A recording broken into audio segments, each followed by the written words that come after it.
Hola, mi nombre es Juliana y estamos acá con Camila Sosa Villada, escritora, artista, directora, dramaturga y se puede continuar las presentaciones, cordobesa, que bueno, que es una de las nominadas a la personalidad del año de Córdoba y que ya estuviste antes nominada en otro 2009. momento, exacto, en el 2009.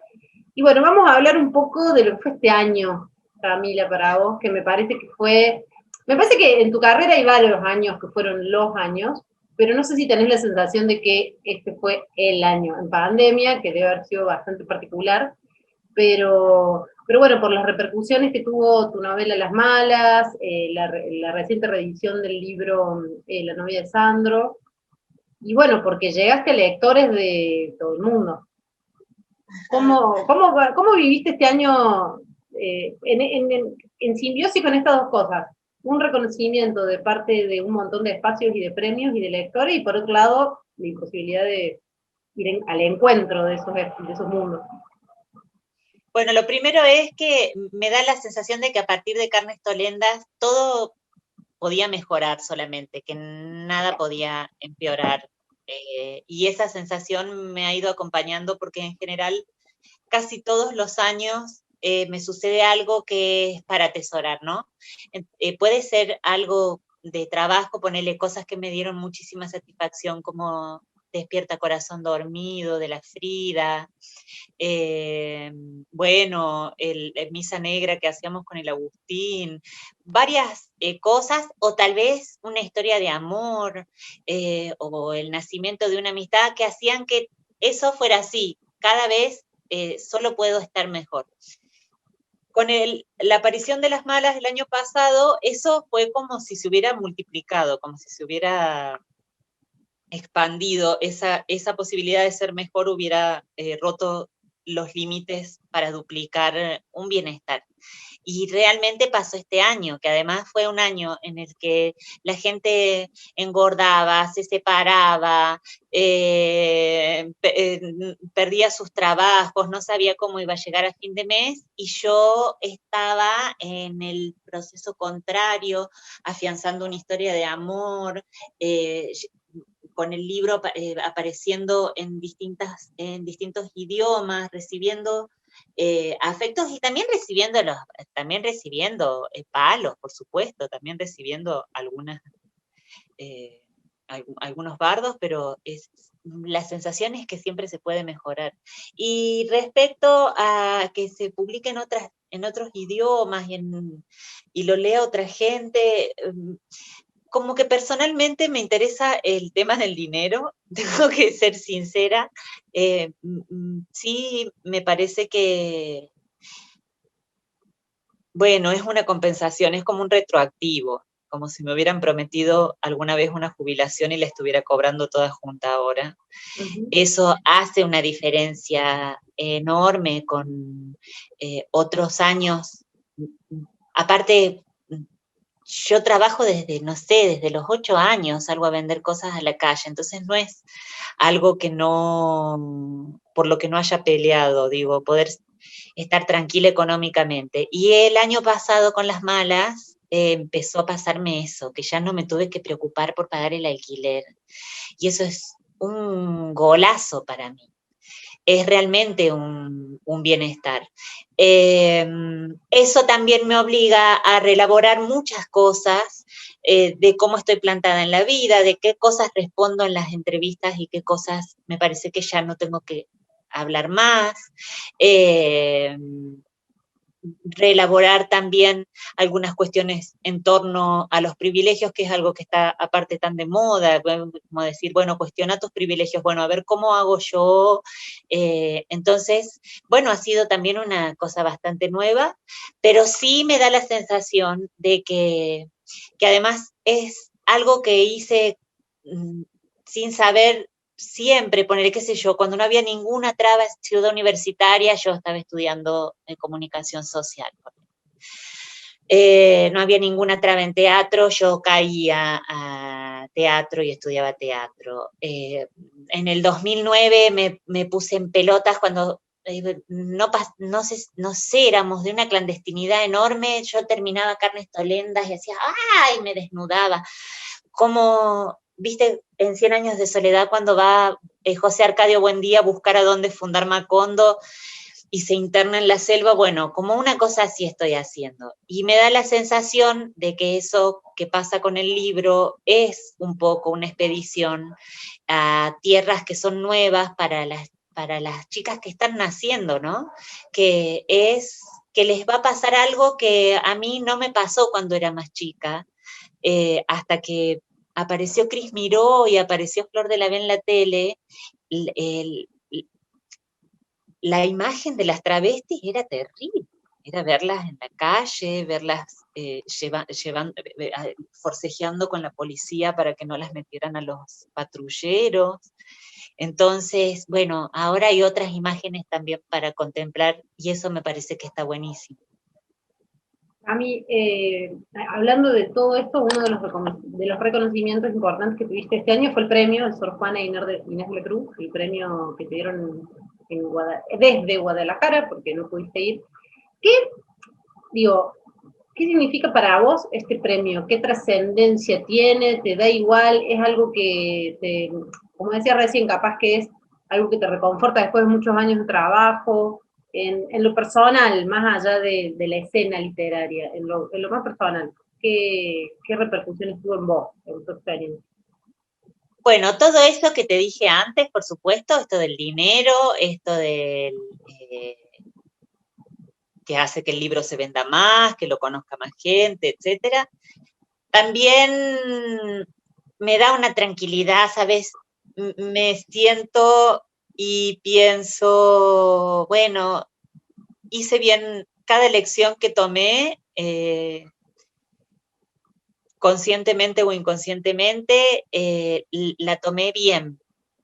Demorarme en algunas cosas estuvo bien. Yo tuve oportunidad de hacer cosas tal vez más comerciales, cosas que me prometían o más popularidad o más qué sé yo, con productoras grandes, y yo decía, acá no tengo que ir, acá no me parece este lugar, qué sé yo, y tenía amigos que me decían, mira Cami, que esto no les va a pasar 2 veces a la misma persona, qué sé yo, y yo me parece que hice bien en demorarme, en quedarme descubriendo también qué tipo de expresión podía yo darle al público, a los lectores o al público, me da lo mismo, o a los que me van a escuchar cantar también.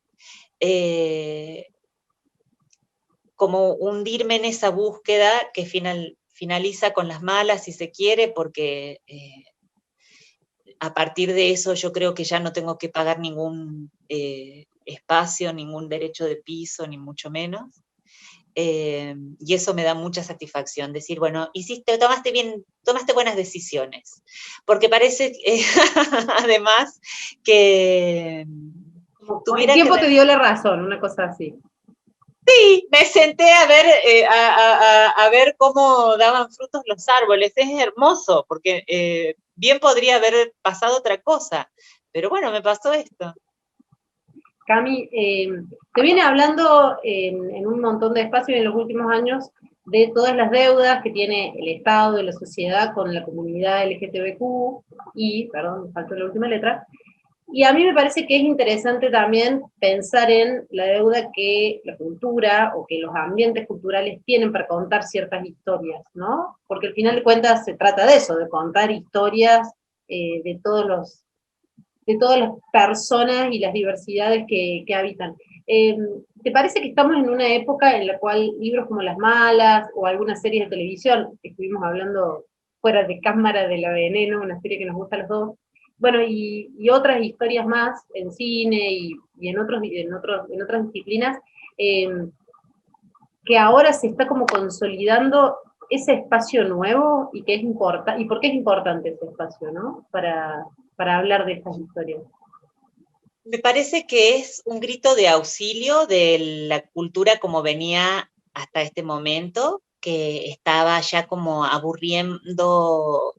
Justo el otro día veía una masterclass de la Lucrecia Martel, y ella decía, el cine los va a aburrir de tan blanco, decía.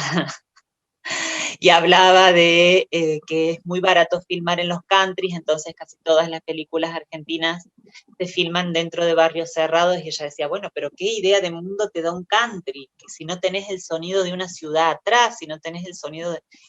entonces yo, hablando con Susi Shock sobre esto, ella me decía, lo que pasa es que no hay novedad, no tienen novedad. Y yo creo que un poco está pasando eso. Finalmente hay un par de minorías que estaban expulsadas de la manufactura de la cultura, de la palabra, del lenguaje, de lo que se escucha, etcétera, que de repente, porque hemos trabajado como bestias, porque hemos trabajado como burras durante mucho tiempo. Mirá que yo empecé haciendo carnes tolendas en el 2009. La Susi Shock ya estaba por allá también por el 2009, ella ya estaba haciendo bagualas y con su caja, etcétera. Hemos trabajado mucho para que se empiecen a oír estas voces nuevas, y de repente el público se ha dado cuenta cuán necesarias éramos en las ficciones. Mal, bien, con sus bemoles, digamos, hay algunas cosas que son más acertadas que otras, hay otras que son, que están más intervenidas, etcétera, pero me da la sensación de que éramos muy necesarios.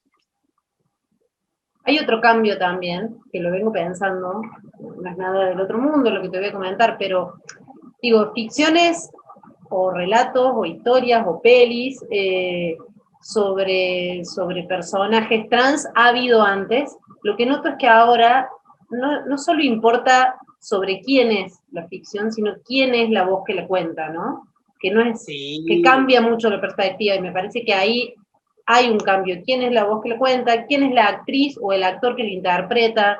Digo, se dio como un paso más en eso, ¿no? En quién es el que relata, o quiénes son quienes relatan esas historias. Pienso en las malas y pienso en otras cosas también.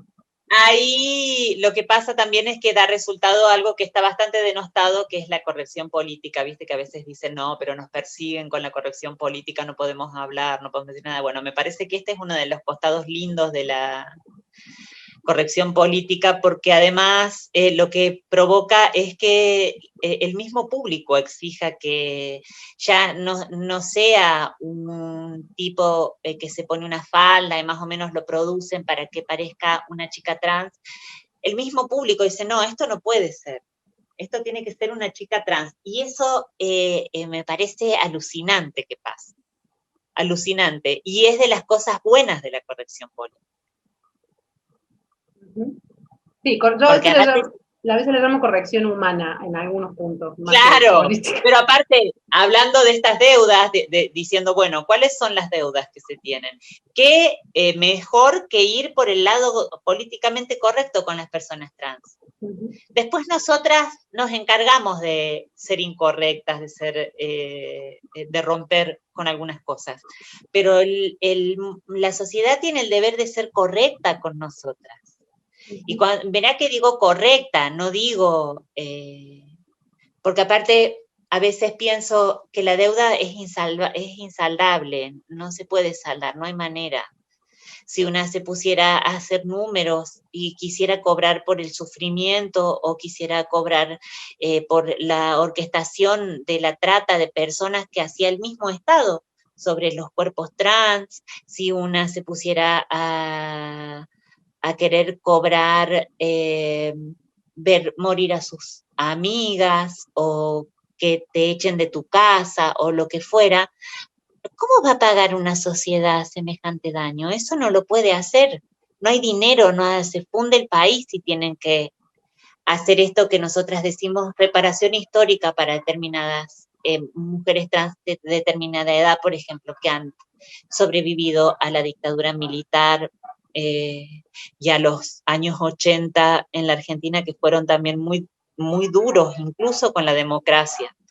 Entonces, la única forma de restituirnos algo de todo eso que nos robaron, además, porque era nuestro, es siendo correctos. siendo correctos como ciudadanos. Cami, ¿no te fuiste a vivir a otro lado? ¿No te dan ganas en un momento como No, este? ¿Qué tiene Córdoba para no, que te quedes? afectos, mis padres, mis amigos, la Cova del Drac, vivo el centro, yo vivo en el centro hace 20 años ya. Y esa cosa de poder irme, bueno, ahora no porque estamos en pandemia, pero poder ir al cine a trasnoche, volver a mi casa caminando, tener una farmacia cerca, un kiosco, un supermercado, eso que está todo cerca. Y la verdad es que hay algo como de la exposición cuando se empezó a hacer cada vez más grande, sobre todo este último año, que me puso un poco fóbica. Yo no sé todavía cómo se resuelve, o lo estoy procesando ahora recién. También aprendiendo a hablar con la prensa y todo lo demás, ha sido un aprendizaje este año. Uh-huh. Y lo último que te quería preguntar era un año en el cual fuiste leída desde un montón de países y bueno, te hicieron notas en un montón de lados, si bien no pudiste viajar, tuviste como diálogo con personas de otros lugares del mundo. Eh, ¿Cómo es la vida o qué comparación puedes hacer de cómo es la vida en Argentina para la comunidad trans y cómo lo ves que es en otros lugares? O sea, ¿cuál es la recepción que hay de historias como esta, como las malas, y bueno, y las historias reales, ¿no? Que la inspiran. Bueno, lo primero es que me parece que fuera de Argentina, incluso en el primer mundo, incluso en Alemania, ponele que me tocó hablar con la traductora de las malas al alemán, hay un silencio alrededor de la comunidad trans, es como algo que se vive con muchísimo silencio. Mira, pienso, ¿te acordás de Dark? Que había un personaje trans en la Sí. serie, y era un personaje trans que vivía sin casa, en un remolque, ejercía la prostitución, y el tipo que la amaba era un torturado infeliz que no se aguantaba a sí mismo.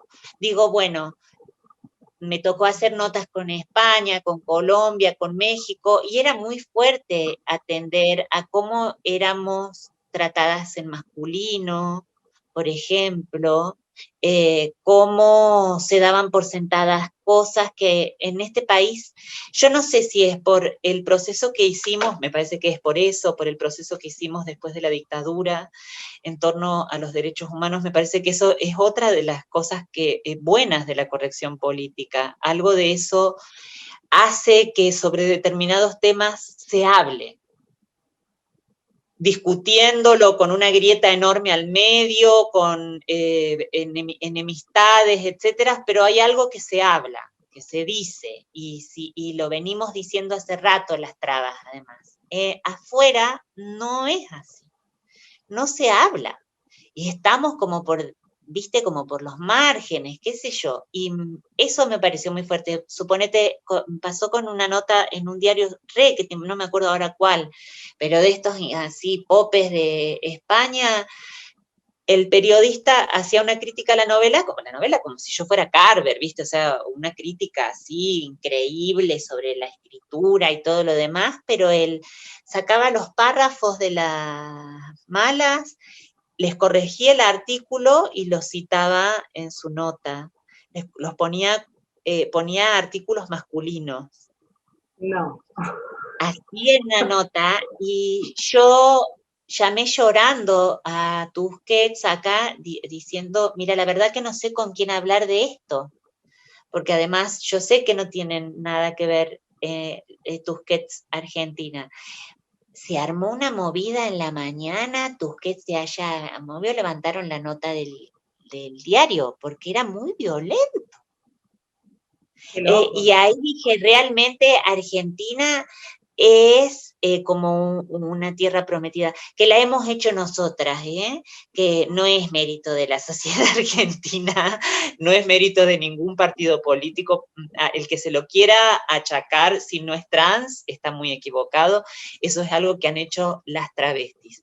Hemos peleado como las mejores, así, hemos dado una batalla realmente larga y te diría que hasta sabiendo que íbamos a perder, y sin embargo la dimos igual, y queda mucho por hacer, por supuesto, pero yo creo que si Argentina es un buen lugar para vivir, si sos trans, es por las mismas trans. Muchas gracias.